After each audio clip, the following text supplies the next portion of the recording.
Hey everyone, this is Mrs. Wade, and we're going to take a look at exercise 2, the anatomy of the heart. Okay, let's take a quick moment to just kind of go through this little graphic here.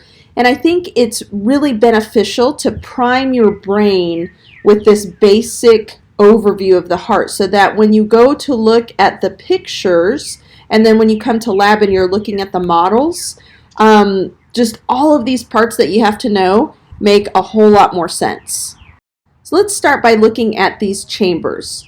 Notice we have 4 chambers, or I like to describe them as rooms. And there are a bunch of things inside the rooms. We'll get to that in a little bit here. But there are 2 ways we can think about these rooms.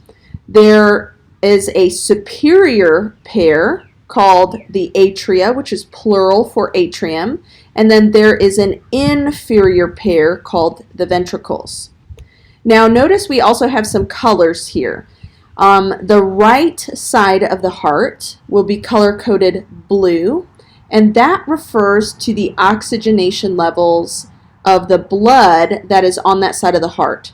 So blue represents deoxygenated or less oxygenated blood.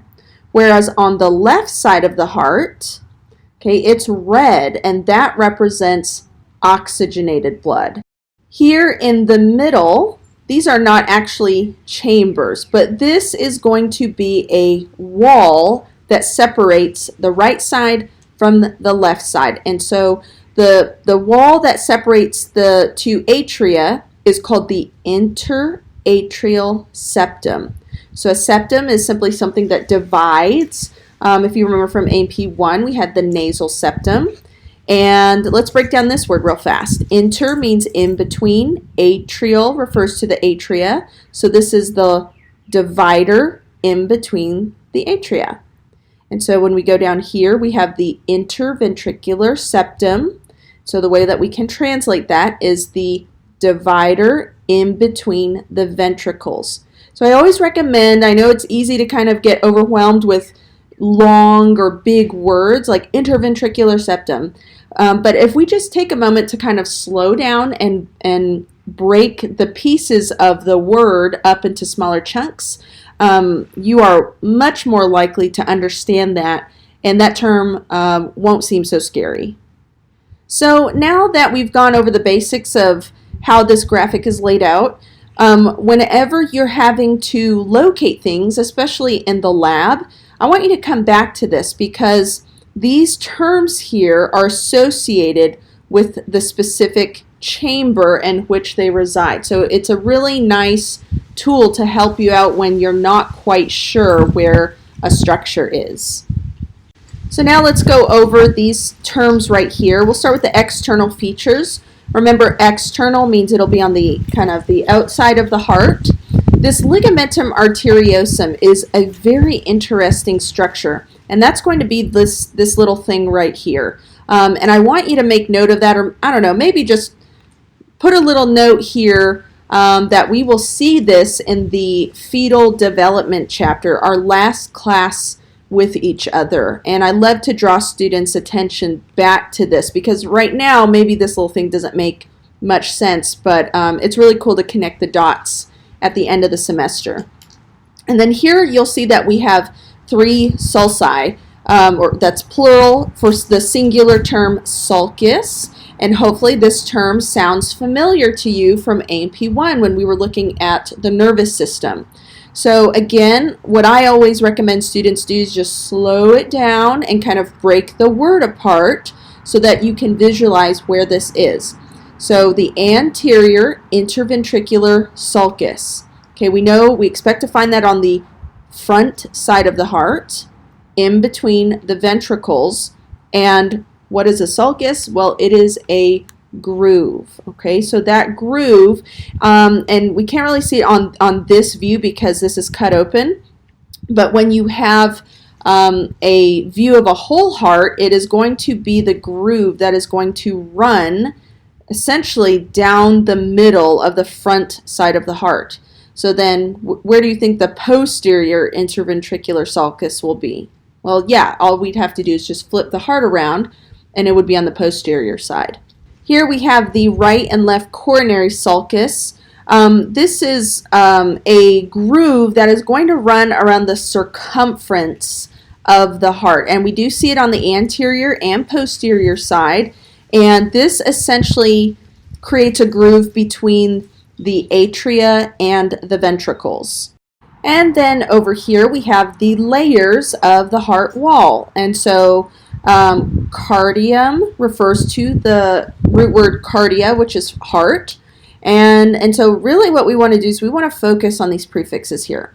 So endo means within, so that will be the innermost. Myo refers to muscle, and I also think myo, M for middle, so that will be the middle layer and the thickest layer. And then the epicardium, epi meaning kind of above, and that will be the outermost. And the thing that's really interesting about this word, the epicardium, is that it is also known as the visceral pericardium. And maybe if you're thinking, that kind of sounds familiar, well, that comes from A&P1 when we were going over the organ systems in the serous membrane. So you might remember we had the parietal pericardium and then the visceral pericardium, which is the innermost layer.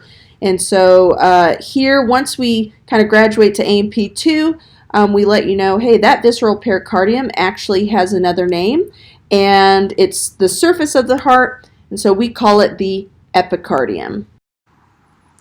This image comes straight from your textbook, and I like that it kind of goes into a little bit more detail than what you can see in the lab manual.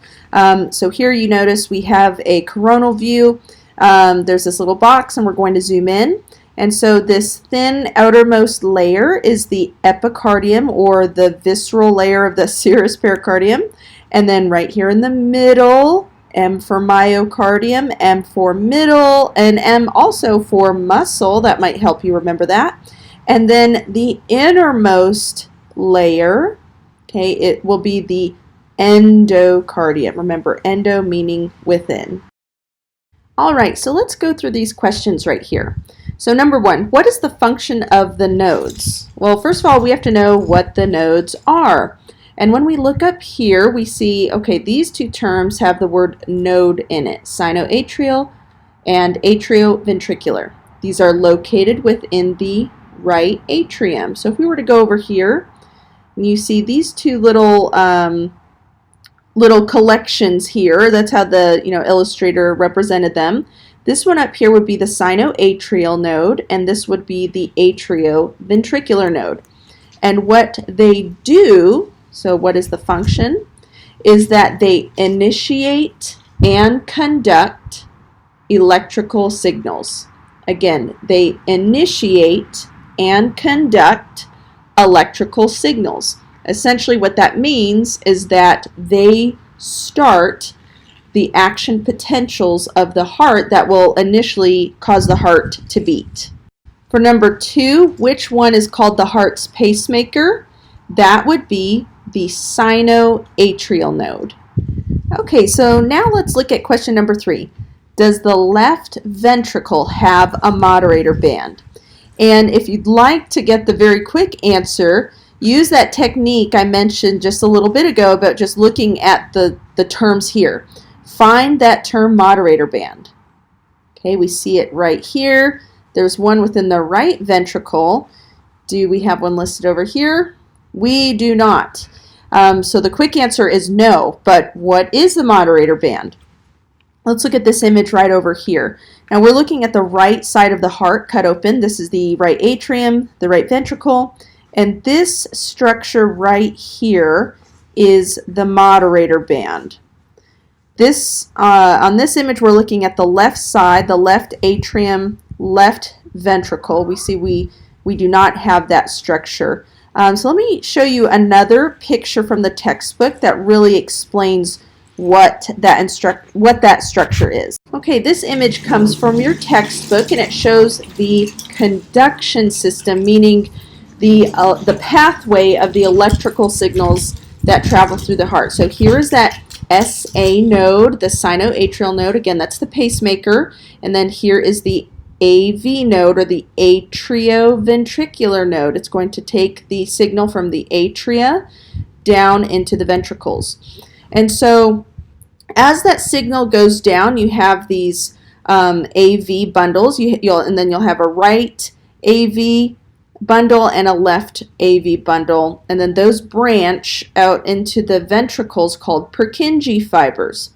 Now that moderator band, which I kind of wish they drew it here, but whatever, that moderator band is going to come from that interventricular septum over to the right anterior and inferior ventricular wall. And so it serves as a conductory pathway so that those electrical signals from this right bundle can travel and help send messages, those electrical messages, to the right ventricle over here.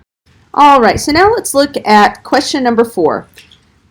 Name 2 other ways to tell the left ventricle from the right ventricle. So the left ventricle is going to be on this side of the heart. Here we have the right ventricle open. This is actually showing the left ventricle open.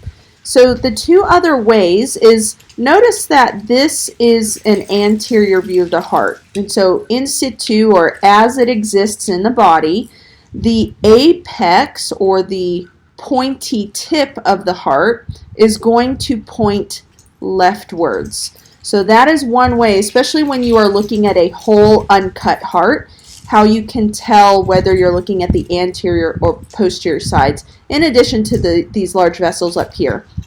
But the left ventricle will be associated with that apex.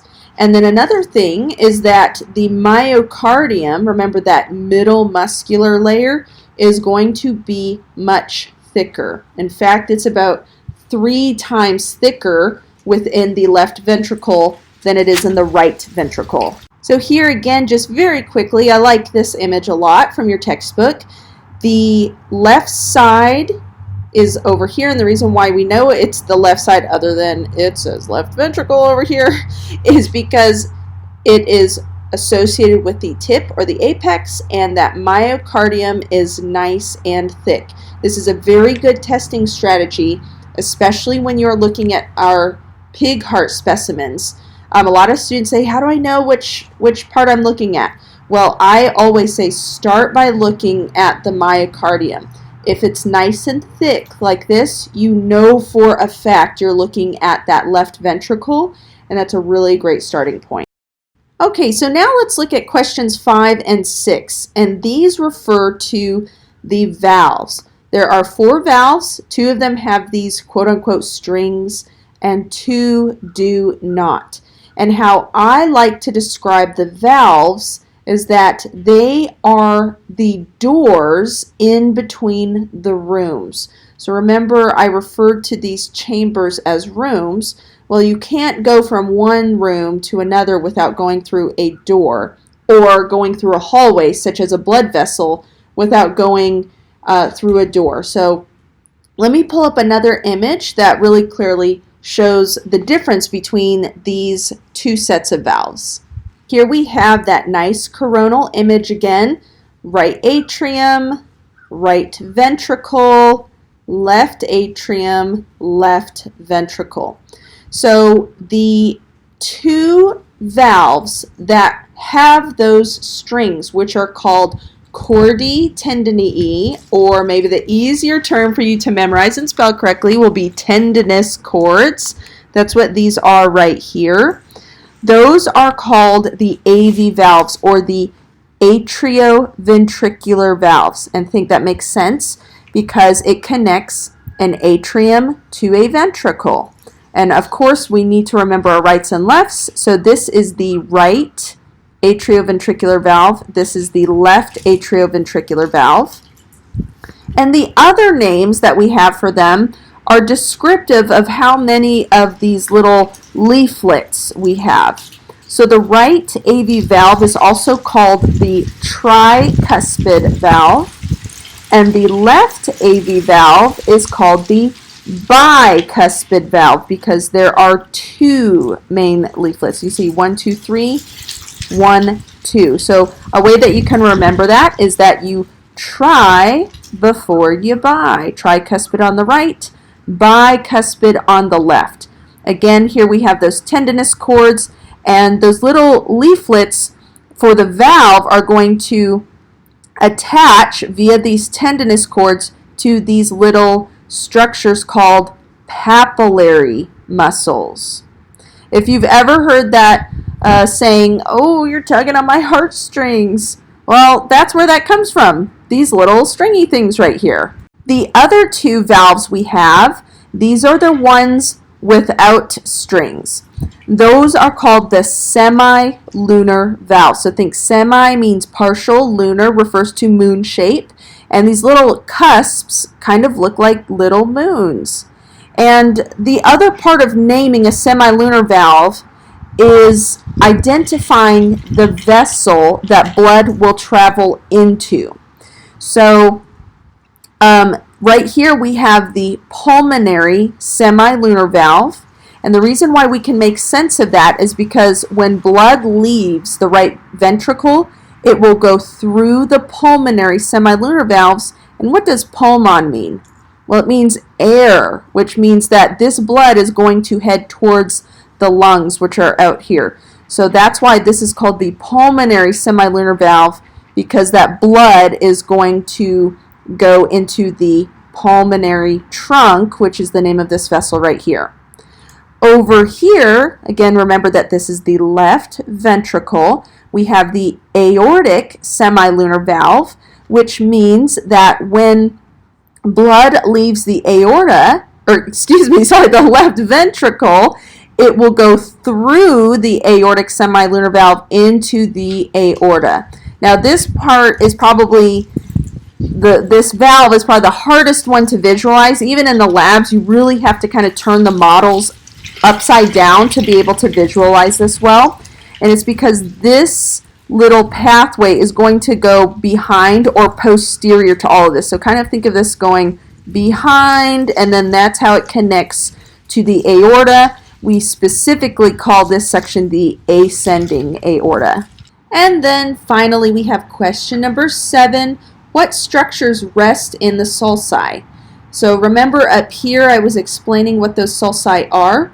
The coronary vessels rest in the sulci. So let me pull up another image that will really help you visualize this better than what we see right here in the lab manual. Okay, right on this image, this is uncut. Here, this is the anterior interventricular sulcus, which you can't see very clearly because we have these blood vessels that are sitting inside the groove. Likewise, over here, we have the left coronary sulcus, and then the right coronary sulcus would be over here. And so remember, form follows function. A sulcus is a groove. Why would we need grooves on the surface of the heart? Well, we need grooves because something is going to sit in that groove. What sits in those grooves? These coronary vessels we see here, and we'll go into more specifics in just a moment.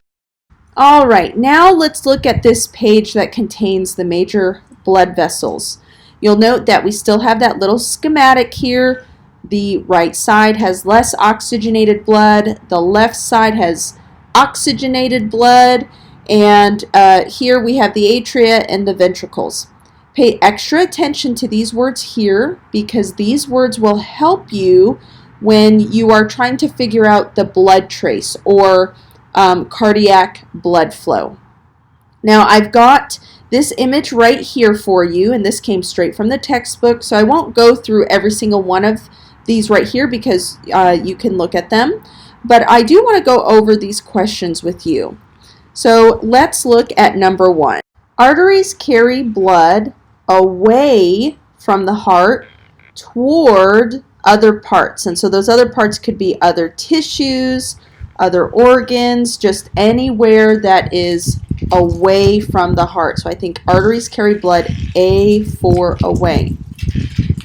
Generally, is blood in an artery oxygenated or deoxygenated? So here it's really important that you pay attention to the direction of blood flow. So it is incorrect to say that arteries are red, veins are blue. We hear that all the time because in the cardiopulmonary circulation, the opposite is true.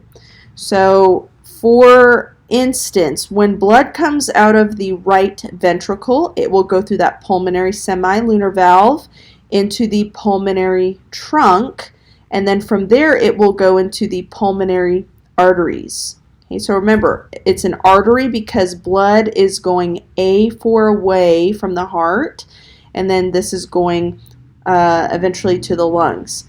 Now, what color are these arteries? And when I say color, really it's just representative of the kind of blood that's in them. Well, they're blue.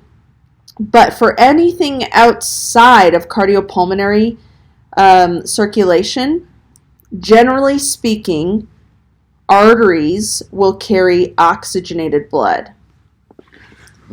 Okay, so let's look at number 2.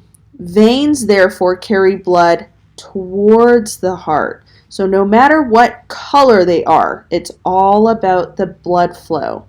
So this is the superior vena cava. It is a vein because it's bringing blood toward the heart. Same thing with the inferior vena cava. It's bringing blood toward the heart. Now over here, and those are blue. Now over here, these are the pulmonary veins.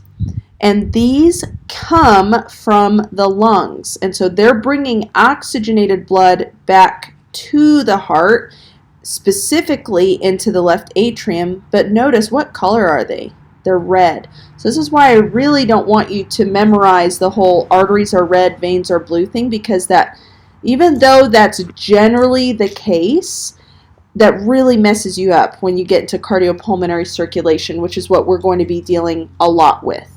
So generally, is blood in a vein oxygenated or deoxygenated? Generally, it is deoxygenated, except when it is in the cardiopulmonary circulation. And then finally, we have question number 3. Which direction is blood flowing in the ascending aorta? So remember, that's right here. The most correct way of saying that, especially now that we're in AP2, is we want you to say it is flowing superiorly. So then, what is the direction when it goes into the descending aorta? Remember, this is large red vessel. It's going behind this left pulmonary artery. Blood would be flowing inferiorly within the descending aorta. Now let's talk about the coronary vessels. So we often think of the heart as being this muscular organ that pumps blood to the rest of the body. But doesn't the heart muscle itself need oxygenated blood? Well, of course it does. So that's what coronary vessels are. So anytime you see this term, think these are the blood vessels that will supply the heart wall itself. So over here we have the arterial supply and then the venous return, and I've included these images from the textbook, which I think are excellent. So the way your textbook shows these is that they split up the arteries from the veins. Now what I want you to realize is that in actuality these two images would overlay each other. It just kind of helps to visualize these separately. So let's remind ourselves, what is an artery? An artery is going to take blood A4 away from the heart, or another way you might think about that is A4 away from the inside of the heart. And so here we've got that ascending aorta, and I want you to really zoom in on this part right here. Notice that the very first two branches that come off of that ascending aorta, meaning it is the first part, or the freshest oxygenated blood. I don't know if you want to think of it like that, but we've got these two little branches called the coronary arteries. The one that goes to the left side is the left coronary artery, and then the one that's on the right side is the right coronary artery. And what we can do when we look at the terms over here is then we can see, oh, there are some terms that are indented. And I like to always point this out to my students and say that when you have an indented term, what we're trying to communicate to you is that it is related to the term above it that is not indented.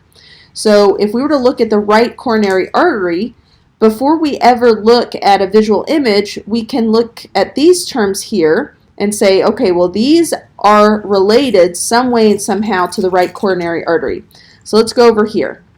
That right coronary artery is going to continue along the right side of the heart. Here we have that right atrium and the right ventricle.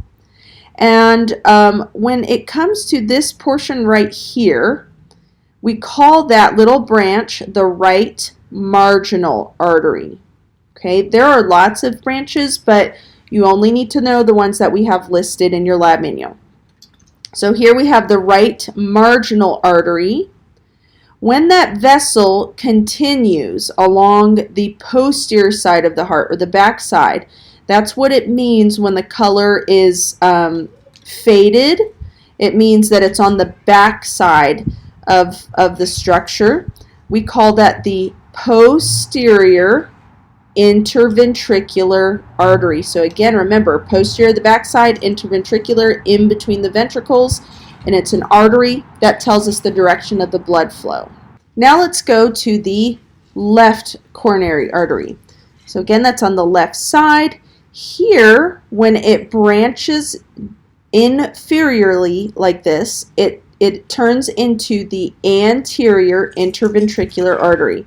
So I want you to make note that that left coronary artery is coming like this.